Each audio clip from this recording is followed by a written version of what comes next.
और हर तरफ हो रहा है सन्नाटा और अंधेरा, क्योंकि हो गई है अभी अभी फजर की अजान। 6:10 और यहाँ मेरा मुन्ना जो है अपने लिए चाय का इंतज़ार कर रहा है कि मेरी चाय गरम कर रही है। हाँ, ये असल में नमाज़ पढ़ रहा था फजर की, तो चाय मैंने बना ली थी और पराठा मैंने पका लिया इनका। चाय निकालते हैं। ये रहा मेरे बेटे का नाश्ता, मैंने इसके लिए बनाया भी सिर्फ चाय पराठा। मैं पीऊँगी चाय, सिर्फ मैं पीऊँगी चाय। और बाहर हो रहा है बिल्कुल अंधेरा, सन्नाटा, बिल्कुल सन्नाटा होगा। ये बच्चा कर रहा है हमारा वेट।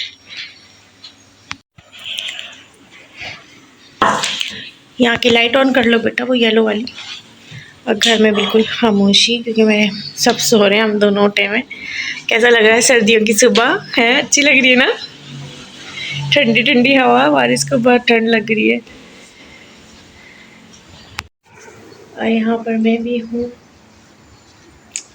और सर्दियों की सुबह मतलब बहुत ही अच्छी लगती है। सर्दी तो लग रही है लेकिन मज़ा भी आता है, ठंडा ठंडा। और बिल्कुल घर में अंधेरा है, लाइटें हैं कम। तो पहले चाय पी लेते हैं हम भी। ये रखी है हमारी चाय। और मैं हल्के हल्के बोल रही हूँ, पता नहीं कैसी आवाज़ आएगी, क्योंकि मैं नहीं चाह रही मेरी बेटी उठे अभी क्योंकि मैं थोड़ा सा सुकून से चाय पीना चाहती हूँ। और बस जब भी ऐसा होता है कि ऊंचा बोलो हल्का सा भी और वो उठ जाती है। तो चलते हैं, पहले हम चाय पी लेते, इससे पहले कि कोई और भी उठे। और फजर के बाद मैं अब आपसे मिल रही हूँ। तकरीबन दोपहर हो रही है, शाम होने वाली है, और मैं रात के खाने की कर रही हूँ तैयारी। और आप सब मौसम चेंज हुआ है ना, तो तबीयत थोड़ी सी मेरी हो रही है ख़राब, क्योंकि चाहे सर्दी हो गर्मी हो, लेकिन फिर भी काम तो करना पड़ता है। थोड़ी मुझे ठंड लग रही है, ब्लैंकेट से निकलने का दिल नहीं चाह रहा था, लेकिन क्या करें, घर के काम तो करने ही होते हैं। तो मैंने रात के खाने की तैयारी कर रही हूँ। मैं बिरयानी बनाने लगी थी, और ये कुछ गिफ्ट्स हैं जो मेरे बेटे को उसको स्कूल फ्रेंड्स ने दिए थे, उसका बर्थडे गिफ्ट। और बच्चों ने इतने प्यार से, इतनी मोहब्बत से अपने दोस्त को, मेरे बेटे को गिफ्ट दिए। देखिए कितने अच्छे डेकोरेट करके दिए। ये जो बचपन की दोस्तियां होती हैं ना, बड़ी खास होती हैं, ये बहुत अच्छी होती है, सारी उम्र चलती हैं। हैप्पी बर्थडे मेरे दोस्त, तुम बहुत अच्छे हो। और ये तो नोट है, वारिस मेरे बड़े बेटे के फ्रेंड ने दिया है, और ये गिफ्ट दिया है। ये वारिस को गिफ्ट दिया इनके फ्रेंड ने। टू यू मेरे अच्छे दोस्त जी, हैप्पी बर्थडे टू यू। बहुत अच्छे। जी जी, यही लिखा है एग्जैक्टली। तो ये ना बच्चों ने ना वारिस को, जिन जिन बच्चों ने गिफ्ट दिए हैं, साथ में ये नोट भी दिए अपने दोस्त को। ये मुझे सबसे अच्छी बात लगी। बिल्लू है, इधर से बिल्लू है, बिल्लू इधर चला। हाँ, एक फ्रेंड ने इनके ये वाला नोट बना के दिया है। ये भाई का दोस्त। अच्छा, हाँ, भाई के दोस्त। कभी भी करती। और ये वाला भी एक नोट है।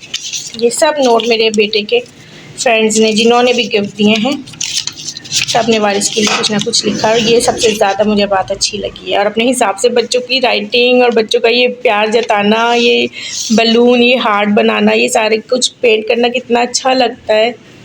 और ये जो चीज़ें हैं ना, जो बच्चे इस तरह से बनाते हैं अपने फ्रेंड्स के लिए, और बना की पूरी मेहनत करते हैं, एक लगन से करते हैं, तो देखें इसमें जो प्यार छुपा है ना, वो बस सबसे बेस्ट होता है। हमेशा यादगार ज़िंदगी का होता है अपने बच्चों के लिए। ये देखना मुझे बड़ा ही अच्छा लगा।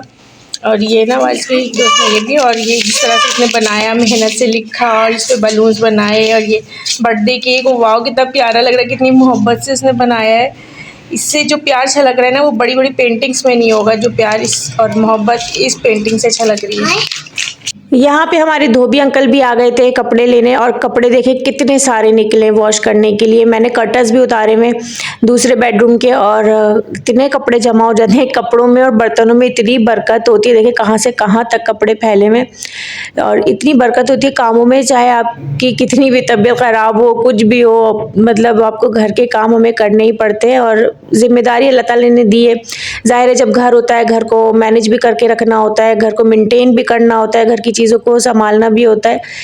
तो यही ज़िंदगी है और मेहनत में ही अजमत है। लेकिन ये कि कभी कभार इंसान थक जाता है, कभी सोचता है कि आराम कर ले, लेकिन कभी ऐसा होता है, अब जैसे आज मेरा दिल था कि मैं थोड़ा आराम करूं, लेकिन मेरे हस्बैंड ने कहा नहीं बिरयानी पकाओ, और फिर उस पर धोबी अंकल भी आ गए, तो उनके लिए भी इतने सारे काम, कपड़े देना और करना। तो खैर कोई बात नहीं, ये तो ज़िंदगी के साथ साथ चलता है। ये रहा हमारा सालन भी बिल्कुल तैयार है। मैंने आलू डाले हैं बच्चों की वजह से, कि बच्चे बिरयानी में ना आलू खाते हैं। वैसे मैंने बीफ की बिरयानी में ना मुझे ज़्यादा आलू पसंद नहीं है। चिकन की बिरयानी में आलू चलते हैं, लेकिन बीफ में मुझे नहीं लगते, लेकिन बच्चों के लिए डाल देती हूँ। तो जनाब बिरयानी हमारी लगी है दम पर, वो पीछे पतीली में, और ये बच्ची ने इतना रोना स्टार्ट किया, इतना ज़्यादा कि मैंने अभी बर्तन भी नहीं धोए। जो मैंने तय लगाई सालन वगैरह की पतीली, वहाँ सब ऐसे ही पड़ा है सिंक में, और मैंने कुछ भी बर्तन भी वॉश नहीं किया। और ये इतना रो रही थी कि तय लगाती मैंने इनको ले लिया गोदे, है ना? सही बात है, हंस रही है। आपकी शिकायत की है मैंने, ठीक है? तो इनको लेके 2 मिनट बैठना पड़ेगा, फिर उसके बाद ये रिलैक्स होंगी। और ये है हमारी बिरयानी की लुक, और लुक तो बड़ी ही यम्मी सी है। शुक्र है नीचे से जली नहीं। ये पुदीना है, इसको आप वो ना समझ लिएगा कुछ।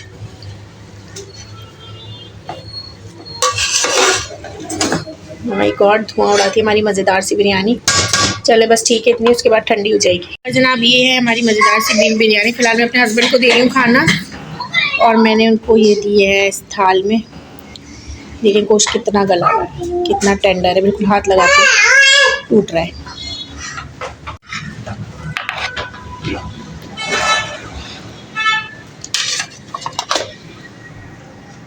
और आज हमने अपना डाइनिंग टेबल कवर भी चेंज किया है। ये ब्लैक जो है ये पुराना है, देखें कितना साफ सुथरा निकला है, क्योंकि इसके ऊपर हम ट्रांसपेरेंट वाइट कलर की जो शीट बिछाते हैं ना, उसकी वजह से अंदर से बिल्कुल नीट एंड क्लीन और साफ सुथरा निकला है। बिल्कुल भी पुराना नहीं लग रहा है, एकदम नया लग रहा है। लेकिन ये पुराना है, हमने ये निकाल के ये ब्लू वाला बिछाया है। ये इसलिए निकालना पड़ गया क्योंकि ये साइड से जहाँ से हैंग होता है ना, कॉर्नर्स जो लटकते हैं वहाँ से ना, इसके ऊपर का जो ये शीट है ना, ये फटने लगी थी और इतना खूबसूरत लग रहा था। लेकिन ये देखें, ये 2 कट्स है ना, 2 तरफ से जो ये हैंग होता है वहाँ से ना फट रहा था। हमने काट के इसके 2 कॉर्नर्स भी उतार दिए थे, और ये मुझे इतना खूबसूरत लगता था कि मेरा दिल ही नहीं कर रहा था कि मैं इसको चेंज करूँ, लेकिन ना फिर चेंज करना पड़ा। और ये साफ़ सुथरा निकला, मैंने इसको उठा के रख लिया कि काम आएगा। और ये ब्लू वाला बिछाया है, इस पर ये वाली जो हम शीट बिछाते हैं ना ट्रांसपेरेंट वाली, इससे जो है ना बड़ी सेफ्टी हो जाती है। तो यहाँ पे ना पहले जो था ना, ये वाला जो डाइनिंग टेबल कवर था, ये पहले था ब्लैक। हमारा जो पहले का ब्लैक था वो ब्लैक निकल के ये ब्लू और स्काई ब्लू का एक अच्छा सा लाइट कलर, यानी एक डार्क के बाद एक लाइट कलर बिछाया है, तो और अच्छा लग रहा है। वही बात होती है ना कि चीज़ों को मुख्तलिफ करते रहना चाहिए। यानी अगर आप कोई चीज़ घर की चेंज कर रहे हैं, कोई भी चीज़, तो उसको ना सेम नहीं रखनी चाहिए। यानी अगर आपने कोई डार्क कलर की चीज़ हटाई है, चेंज की, तो उस पर फिर आप लाइट कलर यूज़ करें। कोई लाइट कलर की चीज़ अगर आपने हटाई है, रखी है, तो फिर आप उस पर डार्क कलर की ना वो यूज़ करें। और मेरे बच्चे मेरे आगे पीछे फिर अब आरिश साहब का मैं बता रही थी कि ये मैच हो रहा है इसमें ना, पर्पल और वो पर्पल और ब्लू का कुछ कॉम्बो है जो वीडियो में अच्छा, हाँ पता नहीं कैसा आ रहा होगा शीट का, लेकिन अच्छा है। खैर, और ये वाले डाइनिंग टेबल कवर को भी हमने ना सेव करने के लिए इस पर ट्रांसपेरेंट वाइट कलर की शीट लगाई है, और उसके ऊपर से ना थोड़े ये हमने ला के रखा हुआ था, तो थोड़ी सी सिलवटें आ रही थी। और देखें, मैं ऊपर की शीट हटा के आपको अंदर से दिखा रही हूँ, ये भी बड़ा खूबसूरत है। इस पर भी गोल्डन वर्क हुआ हुआ है, इसके कॉर्नर्स भी बने हुए हैं जैसे बिल्कुल लेस लगी हुई है, और ये इसके अपना प्रिंट है। तो जनाब हमारा खाना बना हो गया है, और ये बची है हमारी बिरयानी, और इसको निकालते हैं इसमें छोटे पतीले में निकाल के रखते हैं अभी, और फिर करते हैं इसको सफाई। बाकी जो है मैंने काम कर लिया, बर्तन वगैरह थोड़े वॉश कर लिए हैं। यहाँ पर जो है सारे काम थोड़े से रह गए। चाय वाय बन गई है रात की, और खाना हो गया है हमारा। और ये खाना था मज़े का, बहुत मजे का, मजे का नहीं, बहुत मजे का। बिरयानी थी, बहुत मजे की लगी, बहुत मजे की थी, जूसी। चिकन ऐसी थी, मतलब चिकन नहीं, बीफ की बिरयानी बनाई थी, इसलिए ज्यादा मजे। चिकन और बीफ में ना वो करना नहीं आता, डिफरेंस करना नहीं आता। खैर बहरहाल मतलब बोलने में, और इसको पता ही नहीं चलता खाने में ना कि मैं बीफ खा रहा हूँ या चिकन खा रहा हूँ, है ना? हाँ, मुझे ऐसी मतलब गोश्त होता है, इसको समझ नहीं आता कि कौन सा बीफ है कौन सा चिकन। खैर बहरहाल इसी के साथ आपसे जाते जाएंगे इंशाल्लाह। कल मिलेंगे किसी नए ब्लॉग के साथ। अल्लाह हाफ़िज़।